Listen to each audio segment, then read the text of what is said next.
Pemerintah dan militer Indonesia melihat dinamika yang terjadi di Portugis sebagai momentum untuk menguasai wilayah Timur Timur.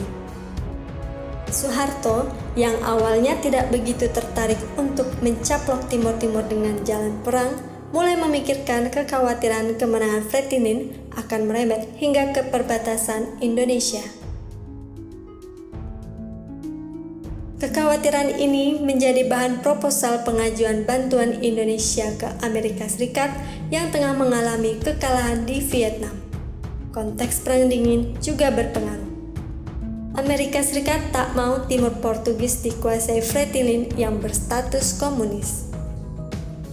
September 1975, pasukan khusus mencoba untuk melakukan serangan awal. Memasuki 7 Desember 1975, Indonesia secara resmi menyerang Timur Timur lewat operasi militer bernama Operasi Seroja. Mobilisasi besar-besaran pasukan militer Indonesia dilakukan mengarah ke kota Dili Timur Timur.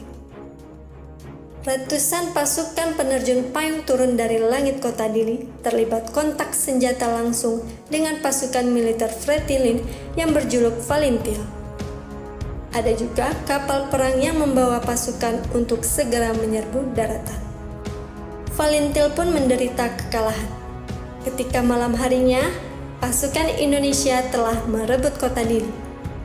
Disusul invasi kedua pada 10 Desember menghasilkan direbutnya kota terbesar kedua, yaitu Baucau. Jumlah pasukan Indonesia terus bertambah di Timur Timur, sekitar 10.000 hingga 15.000 tentara mendarat di kota Likuisa dan Mobara. Jumlah pasukan terus meningkat hingga April 1976 Indonesia memiliki sekitar 35.000 tentara di Timur Timur dengan 10.000 tentara berdiri di Timur Barat Indonesia.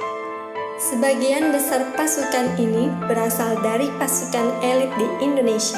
Pada akhir 1976, 10.000 tentara menduduki Dili dan 20.000 lainnya telah dikerahkan di seluruh Timor Leste.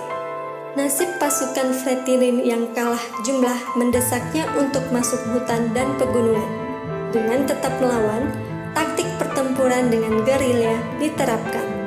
Deretan kekerasan terjadi di bumi Lorosai terhitung sejak invasi pertama 1975 hingga 1999, termasuk pembantaian Santa Cruz terhadap ratusan pemuda yang berdemo damai membentangkan bendera Fretilin meneriakkan roh kemerdekaan.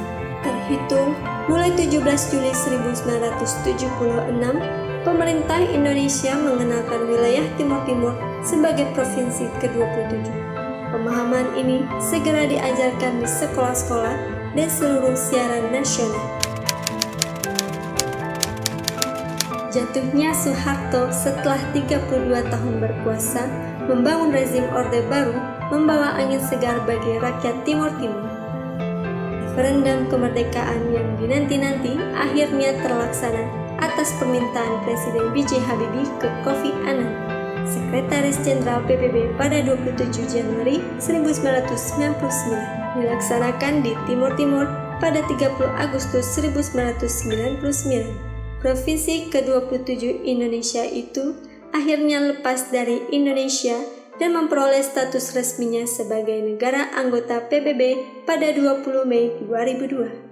Mereka yang memilih tetap menjadi bagian dari Indonesia lantas berbondong-bondong mengungsi menyeberang ke Nusa Tenggara Timur. Itulah kisah Timor Leste yang pernah dianeksasi Indonesia, bangsa yang juga lahir karena melawan kolonialisme. Menyebut Timur Timur lepas dari wilayah Indonesia tidaklah tepat, sebab sejak awal sebagian besar mereka ingin mendirikan negara sendiri yang kemudian malah dicaplok wilayahnya oleh Indonesia dengan cara tidak sah.